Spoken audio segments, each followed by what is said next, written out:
अब्दुल्ला चांडियो अल्लाह ताला मुझे कब्र जे मथा करोड़ा रहम जमी नाज़िल फरमाए उन्हनि जे दिल जी दाई पछाड़ी ते वञी न सघिया मां अल्लाह ताला खां दुआ थो कयां हा बैतुल्ला मां हिन दफ़े अल्हम्दुलिल्लाह हज ते हुयुसि मिना में हिकिड़ो वॾो चार्ट लॻल मिना में उन चार्ट ते हिकिड़ी हदीस सुहारी लिखियल हुई ग़ालिबन हज़रत अब्दुल्ला बिन उमर रज़ी अल्लाह ताला अन्हुमा खां उन में लिखियल हो त साईं जन फरमायो त मुसलमाननि खे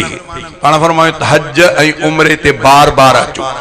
हज ऐं उमरा बार बार कयो पाण फरमायो त इन्हनि सां ॿ शयूं थींदियूं कहिड़ियूं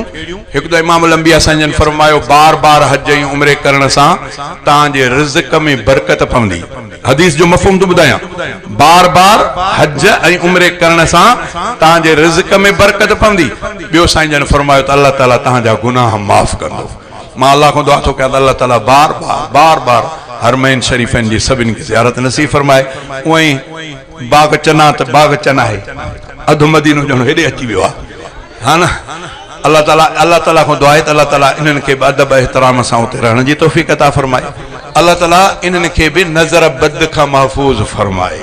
अल्लाह ताला इन्हनि जी बि हिफ़ाज़त फरमाए बहरहाल मक्को पाक मदीनो पाक अदब अदब अदब अदब मक्के पाक जो अदब एहतराम न आहे त पोइ ॿिया लफ़्ज़ मां नथो चवां बाक़ी अल्लाह अमान में रखे मक्के पाक जो अदब एहतराम मोमिन ईमान जी अलामत आहे मां अल्लाह खां दुआ थो कयां त अल्लाह ताला सभिनी खे हरमैन शरीफ़नि जी ज़ियारत नसीब फरमाए पर अदब ऐं एहतराम सां मौलाना चांडे साहिब जो पुराणो शेर 70 साल खां मथे थी वियो वञी न सघिया चए मदीने शहर जो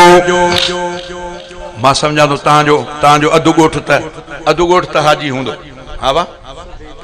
सॼो ॻोठ हाय हाय अल्लाह को दुआ आहे त अल्लाह ताला अञा बि तव्हांखे अञा बि तौफ़ीक़ अता फरमाए पर ॾसियुमि तव्हांखे अदब अदब अदब अदब ॻाल्हि सम्झ में आई अल्लाह को दुआ आहे त अल्लाह ताला सभिनी खे अदब एहतराम सां